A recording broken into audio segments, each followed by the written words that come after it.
Science Quiz. Alors, une édition spéciale Planète Nature pour la Fête de la Science. Tout au long de cette manifestation, 4 équipes se sont affrontées autour de 4 thèmes que sont l'air, le feu, la terre et l'eau. Et les 2 équipes qui auront marqué le plus de points iront en finale autour d'une roue de la fortune. Alors ce soir, on retrouve nos 2 équipes, l'équipe des lions avec Maëlle et l'équipe des chameaux avec Johan. Hier, nos 2 équipes se sont affrontées. C'est Johan qui est ressorti premier de la partie sur le thème de la terre, avec un total de 19 points. Aujourd'hui, nous allons passer sur le thème de l'eau. Est-ce que ça s'est bien passé hier pour vous les garçons? Oui. Vous avez bien aimé le thème? Oui. Vous êtes prêts pour ce dernier thème? Oui. Allez, c'est parti alors.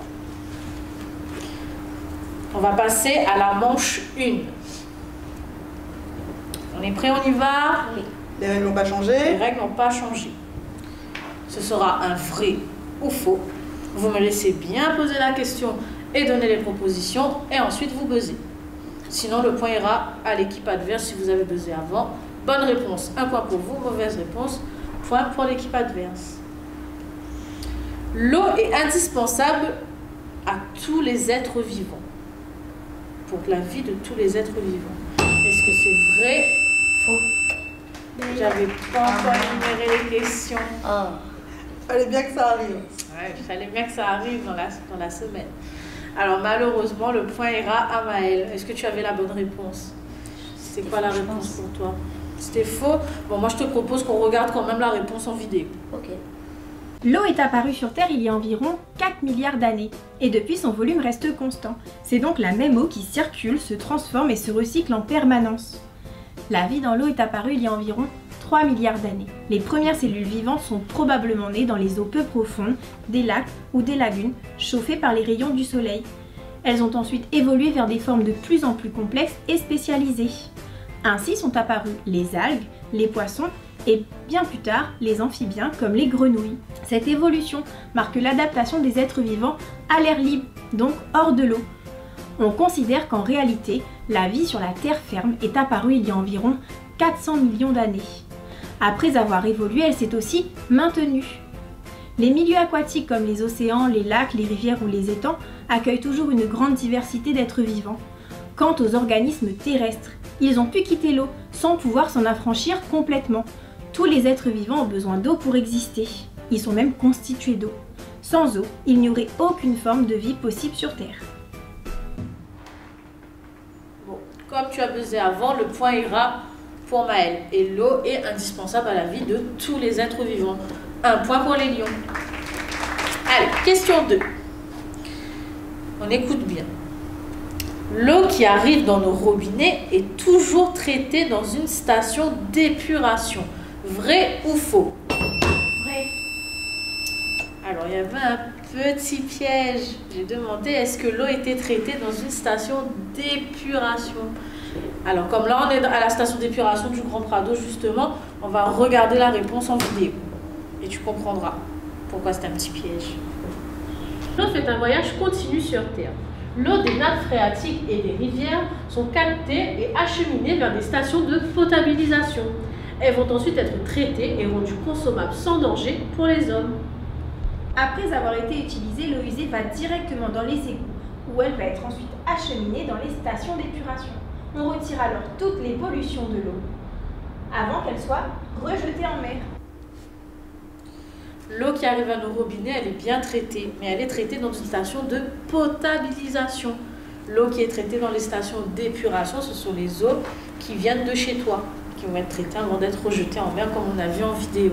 Donc c'est 1 point pour l'équipe des chameaux. Alors pour l'instant, vous êtes à égalité tous les deux.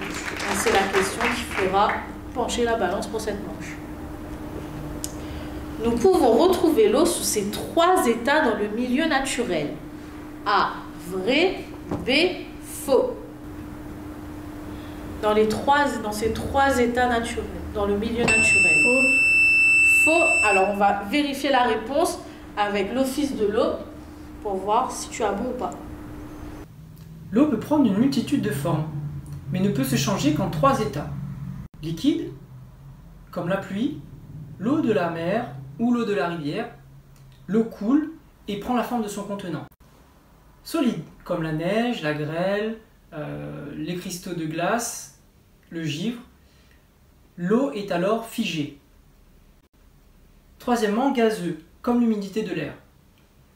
Et à ce moment-là, elle est invisible tout autour de nous dans l'atmosphère.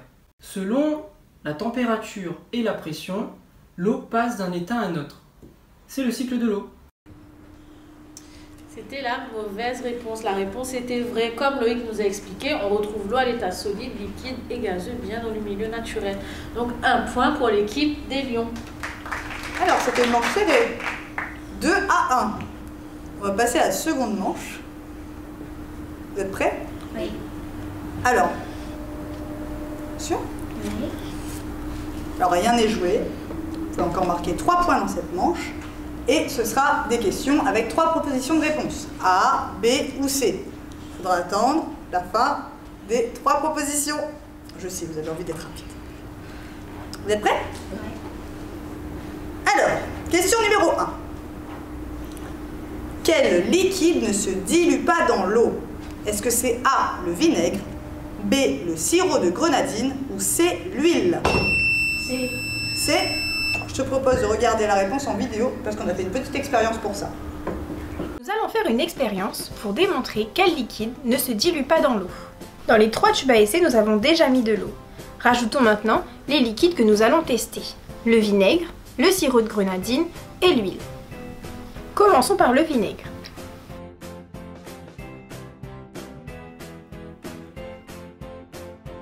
Ensuite, le sirop de grenadine.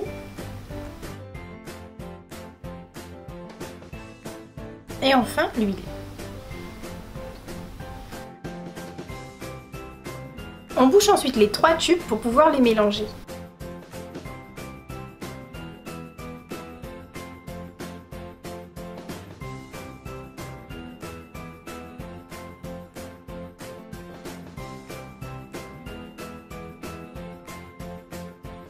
On observe que c'est l'huile qui ne se dilue pas dans l'eau.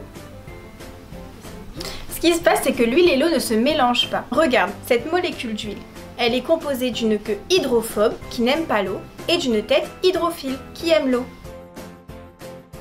Lorsque nous mélangeons de l'huile et de l'eau, nous pouvons voir sur cette maquette que les têtes vont rester dans l'eau alors que les queues vont la fuir. Et comme l'huile est plus légère que l'eau, celle-ci va rester à la surface. C'était bien la bonne réponse, donc 1 point pour l'équipe des Lions. L'huile est miscible. Vous êtes prêts pour la question numéro 2? Oui. Est-ce que vous avez déjà regardé Bob l'éponge? Oui. Bon, bah, ça va être une question facile. Où vit le phytoplancton? Est-ce que c'est A, dans l'eau, B, dans les feuilles ou C, dans la terre? Dans l'eau. Dans l'eau? On va vérifier la réponse en vidéo. Le terme plancton désigne l'ensemble des espèces animales et végétales, aquatiques et microscopiques, qui vivent en eau douce, saumâtre ou dans l'océan, et qui sont entraînées par le courant. Il vit donc dans l'eau. Beaucoup d'animaux se nourrissent de plancton, qui est la base de la chaîne alimentaire en milieu aquatique.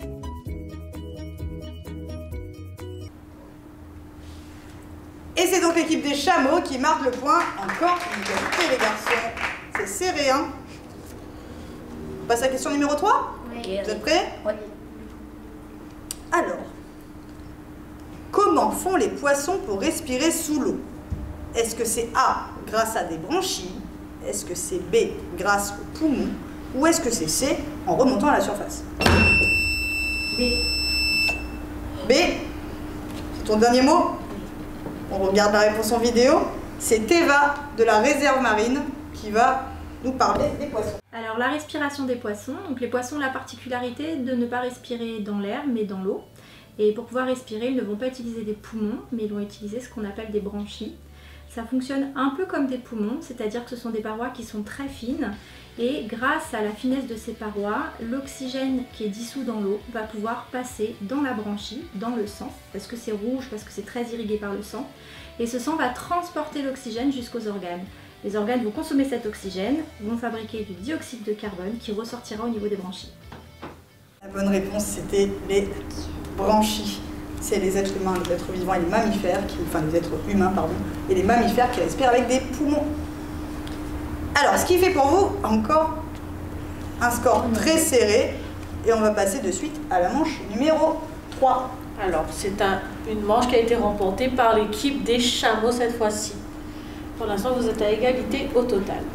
Donc, maintenant, on va passer à la manche 3, comme a dit Aurélie. Vous aurez toujours des propositions de réponse, A, B ou C. On n'oublie pas, on ne buzz pas avant que j'ai terminé. Sinon, le point ira à l'équipe adverse. Vous êtes prêts? Oui. Allez, manche 3. Question 1. De quoi est composé un nuage? Est-ce que c'est A, d'eau salée, B, de petites gouttelettes d'eau ou C, de mousse? D'eau salée? Alors, moi je te propose qu'on regarde la vidéo pour avoir la réponse avec Météor Oui. Un nuage, c'est formé principalement de vapeur d'eau, qui est issue d'évaporation. La plupart du temps, donc la matière principale c'est de la vapeur d'eau, mais on y retrouve aussi de l'eau sous forme liquide, donc des gouttelettes, et parfois de glace. Donc on peut avoir dans le nuage de la vapeur d'eau avec des gouttelettes ou de la glace, ou parfois juste de la vapeur d'eau et de la glace. Sachant que pour que le nuage se forme, pour que les gouttelettes se forment, il faut que déjà en suspension dans l'air, dans le ciel, dans la troposphère, on ait des noyaux de condensation. Ces noyaux de condensation sont en général des petites poussières, des particules fines, qui peuvent être aussi de la pollution, mais aussi de choses naturelles.